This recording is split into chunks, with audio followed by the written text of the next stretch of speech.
दोघांच्याही मनामध्ये घालमेल सुरू होती आणि दोघेही एकमेकांसोबत कधी एकदा वेळ घालवतील, कधी एकदा बोलतील, कधी एकमेकांसोबत छान टाईम स्पेंड करतील याचीच दोघे कितीतरी उत्सुकतेने वाट पाहत होते. परंतु घरची फॅमिली मोठी असल्यामुळे वेळच मिळत नव्हता आणि नुकतंच नवीन लग्न झालेलं होतं, त्यामुळे दोघेही एकमेकांशी बोलण्याचं टाळत होते असं म्हणण्यापेक्षा ते दोघे एकमेकांशी बोलायला घाबरत होते. कारण दोघे लग्नाच्या आधी एकमेकांना ओळखतही नव्हते आणि त्यांचं बोलणंही झालं नव्हतं. घरच्यांनी लग्न ठरवलं आणि थोरामोठ्यांनी लग्न ठरवलं, त्यामुळे दोघेही लग्नासाठी तयार झाले होते. लग्नाला 8 दिवसच झाले होते आणि अजूनही दोघांच्या मिलनाची रात्रसुद्धा झाली नव्हती. मिलनाची रात्र तर खूपच लांब आहे. दोघे एकमेकांसोबत 10 मिनिटसुद्धा बोलले नव्हते. दोघांनाही एकमेकांना जाणून घ्यायचं होतं, परंतु दिवस असे पुढे सरकत होते की कोणालाही एकमेकांशी बोलायला आणि एकमेकांसोबत वेळ घालायला आणि छान क्षण अनुभवायला वेळच मिळत नव्हता. तर ही कहाणी आहे तन्वी आणि गौरव दोघांच्या गोड लग्नाची आणि त्यांच्या गोड मिलनाची. तर या कहाणीमध्ये काय काय होत आहे तुम्ही पुढे नक्कीच ऐका आणि तुम्हाला ही कथा खूप आवडेल. तन्वी आणि गौरव दोघेही खूप निरागस आणि दोघांनी कधीही त्यांच्या तरुण वयामध्ये कोणावरही प्रेम केलं नव्हतं. दोघांना कॉलेजमध्ये आकर्षण असल्यासारखं थोडंफार जाणवलं होतं, परंतु असं प्रेमामध्ये कोणीच पडलं नव्हतं. त्यामुळे दोघांनीही प्रेमाचा आनंद लग्नाच्या आधी कधीही घेतला नव्हता.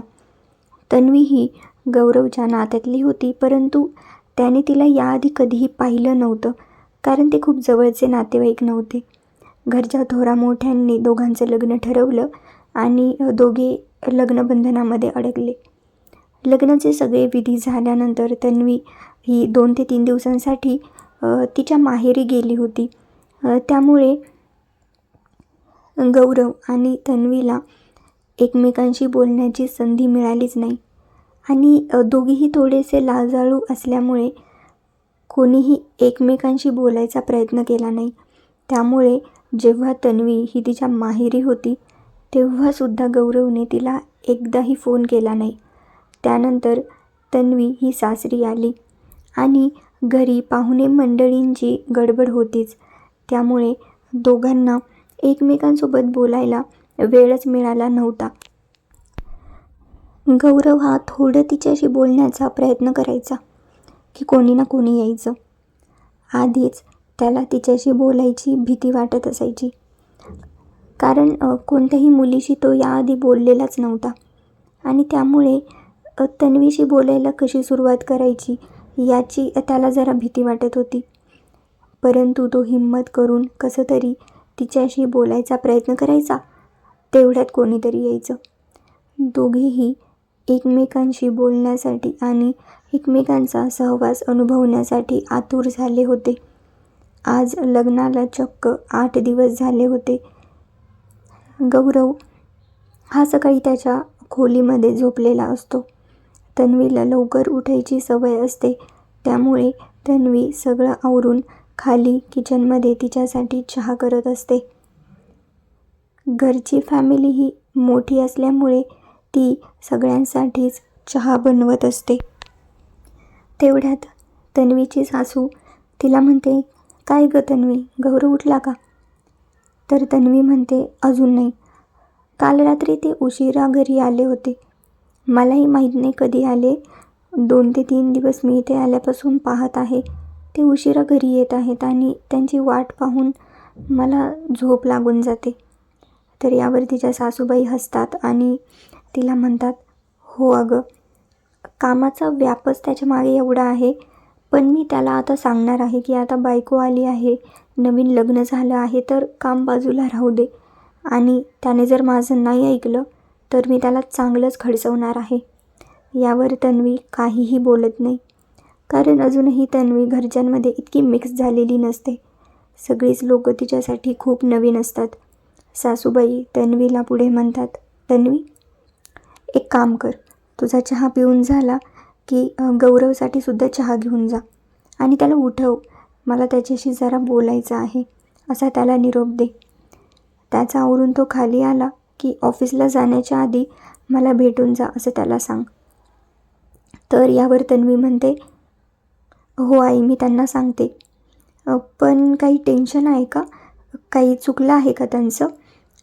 तर यावर सासूबाई हसतात आणि म्हणतात, नाही ग, त्याचं काहीही चुकलं नाही आहे. अगदी गुणी मुलगा आहे तो, पण त्याचं एक मात्र चुकत आहे. तो ना त्याच्या बायकोला वेळ देत नाही आहे आणि त्यामुळेच मला त्याला ओरडायचं आहे. तर हे ऐकून तन्वी म्हणते, नाही आई, त्यांची काही चूक नाही आहे, प्लीज तुम्ही त्यांना काहीही म्हणू नका. तर यावर सासूबाई हसायला लागतात आणि म्हणतात, अगं नाही गं, मला त्याच्याशी बोलायचं आहे की लग्नाला 8 दिवस झाले, तुम्हाला फिरायला कधी जायचं आहे आणि त्यांनी तुझीही इच्छा असेलच ना कुठेतरी बाहेर फिरायला जावं असं. तर यावर तन्वी काहीही बोलत नाही, मात्र ती लाजून खाली पाहते. तर सासूबाई तिच्याकडे पाहून हसायला लागतात आणि म्हणतात, किती गोड लाजतेस गं, कोणाचीही नजर तुला लागायला नको. सासूबाई म्हणतात, तुम्ही दोघेही खूप गोड आहात आणि तन्वी, गौरव खूप चांगला मुलगा आहे. मी त्याची आई आहे म्हणून सांगत नाही आहे, तो खरंच खूप चांगला मुलगा आहे. अतिशय व्यवस्थित सगळ्यांशी तो वागतो, त्यामुळे मला खात्री आहे की तो तुझ्याशी सुद्धा खूप प्रेमाने वागेल. तर यावर तन्वी काही बोलणार, त्यावर सासूबाई पुढे म्हणतात, तुला आता असं वाटत असेल की तो तुला वेळ देत नाही आहे, तुझ्याशी बोलत नाही आहे, पण त्याचा स्वभावच तसा आहे. त्याला नवीन माणसांसोबत मिक्स व्हायला थोडा वेळ लागतो, पण तुमच्या दोघांची चांगली मैत्री झाली की बघ, तो तुझ्याशी किती गप्पा मारेल ते. तर यावर तन्वी म्हणते, हो आई, मला माहीत आहे. सासूबाई म्हणतात, तुझा चहा पिऊन झाला ना, आता तो उठलाच असेल, त्याच्यासाठी चहा घेऊन जा. त्यानंतर तन्वी चहा थोडासा गरम करते आणि त्यानंतर ती त्या दोघांच्या रूममध्ये जाते. गौरव हा उठलेलाच असतो आणि तो त्याच्या मोबाईलमध्ये टाईमपास करत बसलेला असतो. तन्वीने लग्नामध्ये नवीन पैंजण घातलेले असतात, त्यामुळे तिच्या पैंजणांच्या आवाजाने त्याला खूप आनंद होतो, कारण 3 ते 4 दिवस झाले तो त्या पैंजणांच्या आवाजाने भारावून जायचा. तन्वी ही रूममध्ये येते तसा तो तिच्याकडे पाहतो आणि तन्वीसुद्धा त्याच्याकडे पाहते. तर गौरव हा नुकताच उठलेला असतो, त्यामुळे त्याचे विस्कटलेले केस हे त्याच्या डोळ्यावर आलेले असतात आणि त्यामध्ये तो खूपच गोड दिसत असतो. त्यामुळे तन्वीच्या अंगावर शहारे येतात आणि ती त्याला पाहतच राहते. गौरवसुद्धा एकटक तन्वीकडे पाहतो आणि तिला सुंदर अशा साडीमध्ये पाहून त्याला काहीही सुचत नाही. तन्वी भानावर येते आणि टेबलवर चहा ठेवत म्हणते, चहा थंड होईल. गौरव म्हणतो, हो, असं म्हणून तो बाथरूममध्ये जातो आणि फ्रेश होतो. फ्रेश झाल्यानंतर तो बाहेर येतो. तन्वी ही खिडकीतून बाहेर पाहत असते आणि विचारांमध्ये मग्न असते. तन्वी इथे आल्यापासून गौरव हा ऑफिसमधून संध्याकाळी उशिरा यायचा आणि सकाळी लवकर जायचा. त्यामुळे अशी पहिली सकाळ होती जेव्हा तो इतका निवांत होता. तो चहाचा कप हातात घेतो आणि विचार करत असतो, मलाच तन्वीशी बोलायला हवं आणि बोलायची सुरुवातसुद्धा मलाच करायला हवी, कारण तन्वीसुद्धा थोडीशी लाजाळू वाटते. मला तिचा स्वभाव, तिच्या आवडीनिवडी सगळं काही जाणून घ्यायचं आहे. तिच्यासोबत छान असा वेळ स्पेंड करायचा आहे. तिच्या नवऱ्याकडनं काहीतरी अपेक्षा असतीलच ना. आत्तापर्यंत कितीतरी वेळा तिच्याशी बोलायचा प्रयत्न केला, परंतु थोडं बोललं की कोणी ना कोणी येतच असायचं. आता हळूहळू सगळी पाहुणे आपापल्या घरी जायला लागली होती, त्यामुळे घरामध्ये सुद्धा गर्दी कमी होती आणि आज गौरवलासुद्धा थोडासा वेळ होता, त्यामुळे त्याने ठरवलं की मी आजच तन्वीशी मनमोकळेपणाने बोलणार आणि तिला माझ्या मनातल्या सगळ्या गोष्टी आज सांगणार. चहा पिऊन झाल्यानंतर गौरव हा कप टेबलवर ठेवतो आणि म्हणतो तन्वी, पण तन्वी काहीच रिस्पॉन्स देत नाही. तर त्याला थोडं आश्चर्य वाटतं. तो पुन्हा एकदा तिला आवाज देतो, परंतु तन्वी पुन्हा काही रिस्पॉन्स देत नाही. ती जणू काही तिच्या विचारांमध्ये अडकलेली असते. तर गौरव तिच्या जवळ जातो आणि मागूनच तिच्या खांद्यावर हात ठेवतो. तन्वी डचकते आणि मागे वळून पाहते. घाईमध्ये ती मागे वळून पाहते, त्यामुळे ती अचानक त्याच्या मिठीत येते. दोघेही एकमेकांच्या डोळ्यांमध्ये हरवून जातात. पहिल्यांदा तन्वीने गौरवचा स्पर्श अनुभवलेला असतो, त्यामुळे तिला खूप छान वाटत असतं. तिला त्याच्या मिठीमध्ये असंच राहावं वाटतं. गौरव तन्वीला इतक्या जवळून पहिल्यांदा पाहत असतो आणि तिच्या मादक अशा रूपाकडे पाहून त्याचं मन भारावून जातं आणि शेजारी असलेला फ्लॉवर पॉट तन्वीच्या धक्क्याने खाली पडतो. त्यामुळे दोघेही पटकन एकमेकांपासून बाजूला होतात. तर तन्वी गौरवला म्हणते, काय झालं? गौरव म्हणतो, काही नाही, आणि लगेच मागे वळतो. त्यामुळे तन्वीला खूप राग येतच असतो, कारण ती विचार करते, मी नाही, पण यांनी तरी माझ्याशी बोलायला हवं ना. कोणीही बोललं नाही तर आम्ही एकमेकांना ओळखणार कसे, असा विचार करून तिला गौरवचा खूप राग येत असतो आणि ती मनातल्या मनात म्हणते, नका बोलू, मलाही काही देणं घेणं नाही आहे, असा विचार करत ती बाहेर चाललेली असते. तर गौरव पुन्हा तिला आवाज देतो. तसं तन्वीच्या चेहऱ्यावर स्मित हास्य येतं, पण ती कसं तरी कंट्रोल करते आणि मागे वळून पाहते आणि म्हणते, काय झालं? गौरव तन्वीला म्हणतो, मला तुझ्याशी थोडं बोलायचं आहे. तुला आता काही काम आहे का? तर यावर तन्वी म्हणते, नाही, आत्ता मला काही काम नाही आहे. घरामध्ये तसंही फार काही काम नसायचं, कारण घरामध्ये एवढी मोठी फॅमिली होती, त्यामुळे सगळ्यांना मदत करायला नोकर चाकरही होतेच, त्यामुळे फार काही काम पडतच नसायचं. तर गौरव म्हणतो, ओके, जर तुला काही काम नसेल तर प्लीज आपण थोडा वेळ बोलूया का? तर हे तर ऐकून तन्वीला तर त्याला मिठीच मारूशी वाटते, पण ती कंट्रोल करते आणि म्हणते, काय बोलायचं आहे? यावर गौरव म्हणतो, असं काही खास नाही आहे, पण तुझ्याशी थोडं बोलायचं आहे. टेन्शन घेण्यासारखं काही नाही आहे, प्लीज थांबतेस का? तन्वी आतमध्ये येते आणि त्यांच्या रूममध्ये असलेल्या सोफ्यावर जाऊन बसते. एक सिंगल सोफा असतो, त्यामुळे गौरवसुद्धा तिच्या शेजारी येऊन बसतो आणि तिला हे फिलिंग खूप छान वाटत असतं. गौरव तिच्याकडे पाहत म्हणतो, मला खरंच कळत नाही आहे तुला कसं बोलावं ते आणि काय बोलावं, कुठून सुरुवात करावी, कारण तुलाही माहीत आहे आपण एकमेकांना फार काही ओळखत नाही. पण मला असं वाटतं आपण आता एकमेकांना जाणून घ्यायला हवं. आपण याआधीसुद्धा एकमेकांशी बोलायचा प्रयत्न केला, परंतु काही ना काही होतच होतं. लग्नाच्या आधी आपण एकमेकांना ओळखत नव्हतो, परंतु आपलं आता लग्न झालं आहे आणि आपल्याला एकमेकांची आयुष्यभर साथ द्यायची आहे. यावर तन्वी काहीही बोलत नाही, ती फक्त त्याचं सगळं काही ऐकत असते. त्यानंतर गौरव म्हणतो, तू माझी बायको आहेस.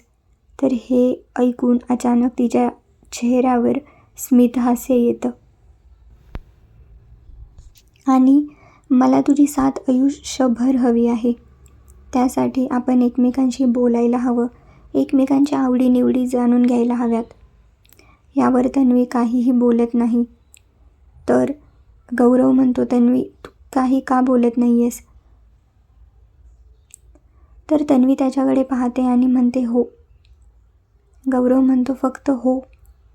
अगं, मी तुझा नवरा आहे ना, जरा तरी हक्काने बोल. माझ्या मित्रांच्या बायका त्यांच्याशी कसं बोलतात हे जर तू पाहिलंस ना, मग तुला कळेल.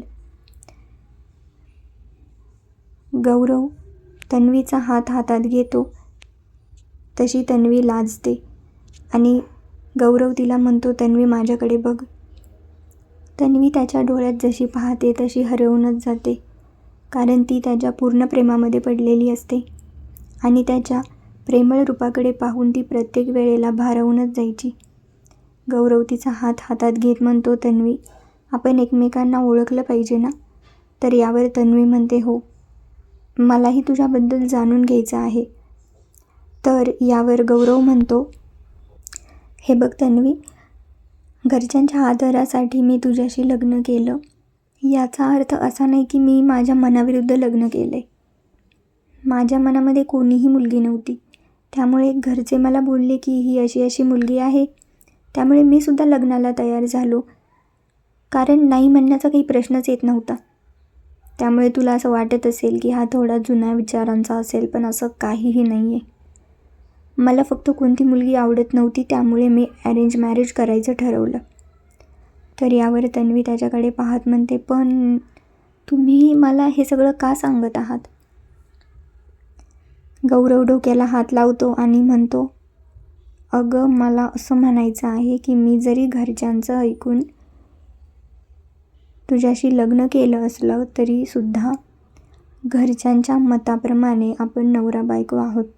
पण आपण चांगले फ्रेंड्स होऊया आधी. आणि त्यासाठी तू मला हे अहो जाओ करणं बंद कर. तर यावर तन्वी म्हणते, हे कसं काय शक्य आहे?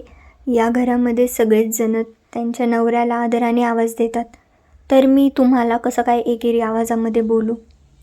तर यावर गौरव म्हणतो, हे बघ, मला घरच्यांचं माहीत आहे, पण ॲटलिस्ट आपण दोघे असताना तरी प्लीज मला अहो जाऊ करू नको. मला खूप मोठं झाल्यासारखं वाटतं. मी तुला परवा दिवशीसुद्धा हे सांगायचा प्रयत्न करत होतो, परंतु मला सांगायला जमलंच नाही. तेवढ्यात आई आली होती.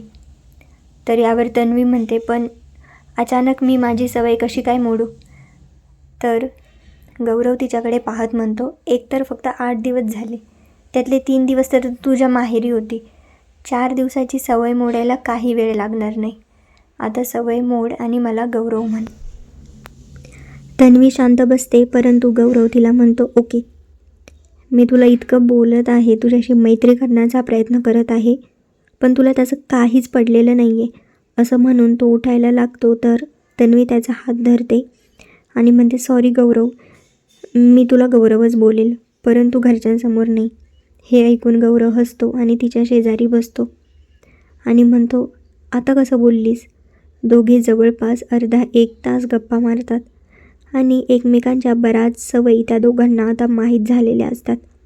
दोघेही एकमेकांना अगदी साजेसे असतात. एकमेकांबद्दल बऱ्याच गोष्टी दोघे एकमेकांशी शेअर करतात. त्यामुळे आता दोघे एकमेकांसोबत कम्फर्टेबल झालेले असतात. तेवढ्यात कोणीतरी दरवाजा वाजवतं. तर गौरव आतूनच म्हणतो, कोण आहे? तर त्यांच्या घरच्या एक काम करणाऱ्या ताई आलेल्या असतात आणि त्या म्हणतात, गौरव दादा, तुम्हाला आणि ताईंना नाश्ता करायला खाली बोलावलं आहे. तर यावर गौरव म्हणतो, ताई एक काम करा ना, प्लीज नाश्त्याच्या प्लेट्स वरच घेऊन या.